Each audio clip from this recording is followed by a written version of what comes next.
नमस्कार, मैं हूँ शालिनी और आप देख रहे हैं एमपी दर्पण न्यूज। शुरू करते हैं आज की बड़ी खबर से।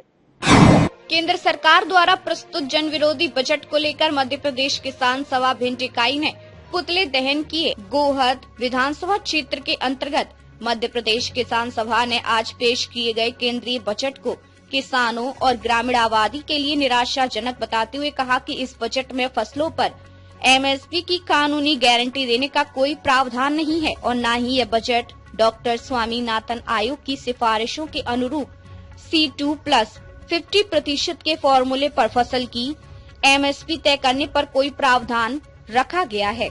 इस बजट में ग्रामीण आबादी के लिए भी कोई सकारात्मक पहल नहीं की गई, बल्कि ये बजट किसानों की कृषि भूमि को छीनकर पूंजीपतियों को देने, जंगल और पहाड़ अडानी को सौंपने, ग्रामीण खासकर आदिवासी आबादी को बेदखल कर शहरों में सस्ते दिहाड़ी मजदूर के रूप में ढकेलने का काम करता दिखाई दे रहा है। इस बजट को लेकर मध्य प्रदेश किसान सभा भिंड इकाई द्वारा गोहद, झाकरी, मालनपुर में झंडे लेकर पुतले दहन किए गए। बजट में मनरेगा के लिए भी कोई सकारात्मक पहल नहीं की गई।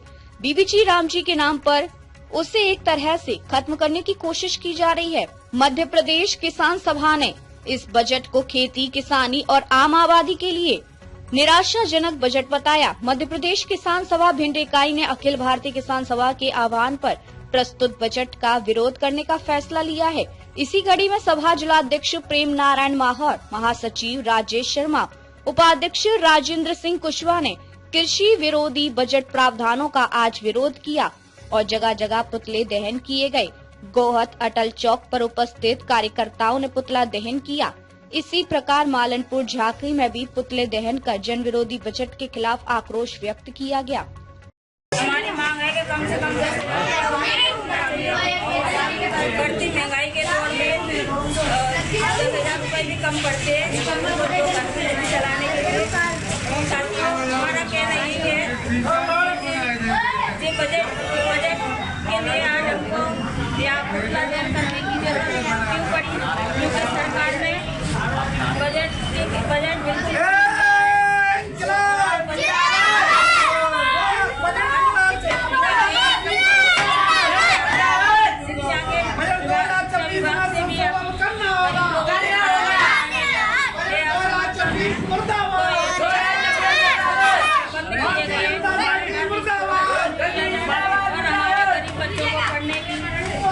पढ़ने के लिए मौका मिला जाए।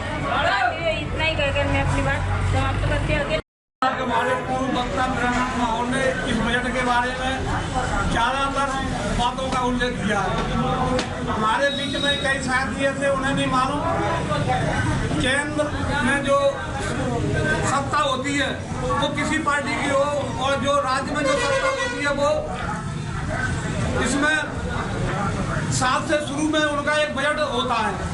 उस बजट में पूरे उसमें बजट पेश करते हैं कि हम शिक्षा पे इतना खर्च करेंगे, सिंचाई पे इतना खर्च करेंगे, रोजगार पे इतना खर्च करेंगे, सब उनका पूरा बजट रहता है। तो अभी 31 दिसंबर को भारतीय जनता पार्टी की सरकार ने प्रधानमंत्री मोदी के नेतृत्व में वित्त मंत्री सीतारमण शर्मा ने जो बजट पेश किया है वो बहुत ही निराशाजनक है।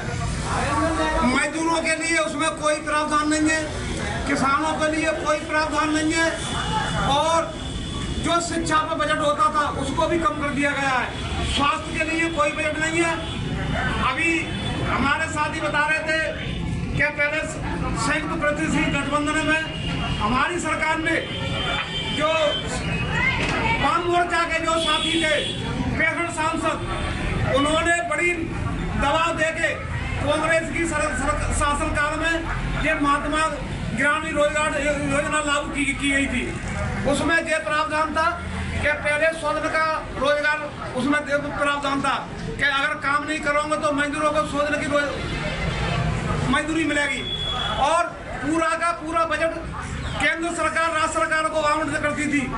लेकिन बड़े दुर्भाग्य की बात है उस मनरेगा का नाम बदलकर मोदी सरकार ने बी राम जी बिल पेश किया है और इतना वो खतरनाक उसमें संशोधन किया है कि एक तो क्या है कि पहले सरकार पूरा का पूरा बजट राज्य सरकारों को देती, अब उनने उस बिल में कटौती करके 60% केंद्र सरकार देगी और 40% राज्य सरकार देगी।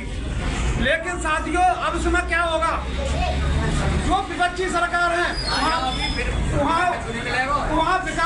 वहाँ विकास नहीं होगा कहीं, और जो उनकी सत्ता पक्ष की सरकार है वहाँ उनको भेज दिया जाएगा। ये बड़ा हम इसका विरोध करते हैं कि जो मनरेगा का जो कानून संशोधन किया गया है वो जैसा का तैसा रखा जाए, महात्मा गांधी ग्रामीण रोजगार गारंटी रखा जाए। और उसमें मांग करते हैं कि जो 40% राज्य सरकारों को देने का जो उन्हें किया है इसको खत्म किया जाए, और साल में कम से कम 200 दिन का रोजगार दिया जाए मजदूरों का, और मजदूरी रेट 500 रुपए की है प्रतिदिन के हिसाब से। दूसरी बात यह है कि अभी उन्होंने एक विद्युत बिल विधेयक पास किया है, उसमें यह है कि हमारे वहाँ पे घर में स्मार्ट मीटर लगाए जाएंगे। स्मार्ट मीटर की आप जानते हो, स्मार्ट मीटर आप और हम बिजली नहीं जला सकते। अगर स्मार्ट मीटर का मतलब है जैसा मोबाइल अभी अपना मोबाइल प्रयोग करते हैं, तो जब तक आपके स्मार्ट मीटर में बैलेंस रहेगा तो ही आपको लाइट मिलेगी, और आपका बैलेंस खत्म हुआ तो लाइट आपकी बंद। ये स्मार्ट मीटर का जो खतरनाक बिल है वो इसका भी हम पुरजोर विरोध करते हैं। दूसरी बात, जो हमारे बच्चे हैं जो आज गरीब हैं, गरीब के बच्चे अच्छी शिक्षा में नहीं पढ़ सकते, क्योंकि अभी मध्य प्रदेश में जो पूर्व सरकार थी भारतीय जनता पार्टी की शिवराज सिंह सरकार, और आज जो वर्तमान में मोहन सरकार है, उसने 15 किलोमीटर के दायरे में सीएम राज स्कूल खोलने का निर्णय लिया है, और कई जगह सीएम राज स्कूल बन चुके हैं। और उसमें क्या होगा, पहले हमारे गांव में प्राथमिक और माध्यमिक स्कूल करते थे, उसमें हमारे बच्चे बच्चियां पढ़ती थी और कम से कम तो वो 8वीं तक शिक्षा ग्रहण कर लेती थी। आज ये हालत कर दी है कि ऐसे परिस्थितियों में जब हमारी माँ बेटियों बच्चों के बलात्कार हो रहे हैं, यौन शोषण हो रहे हैं, तो वो अपने घर से 15 किलोमीटर सीएम राज स्कूल में कैसे शिक्षा ले सकेंगे। और उसमें जो बसों के इंतजाम होंगे, जो बसें उनको ले आएंगी घर से, उनके किराए इतने आई है कि हम और आपके जो बच्चे हम पढ़ाएंगे वो पढ़ने से वंचित रह जाएंगे। ये हालत है। अब तक के लिए बस इतना ही, फिर मिलते हैं ऐसी ही बड़ी खबर के साथ। तब तक के लिए मुझे दीजिए इजाजत और देखते रहिए एमपी दर्पण न्यूज। आपको हमारी खबर पसंद है तो Instagram, Twitter, Facebook, YouTube channel को लाइक करें और सब्सक्राइब करें। ऐसे ही लेटेस्ट अपडेट पाने के लिए बेल आइकन दबाना न भूलें। धन्यवाद।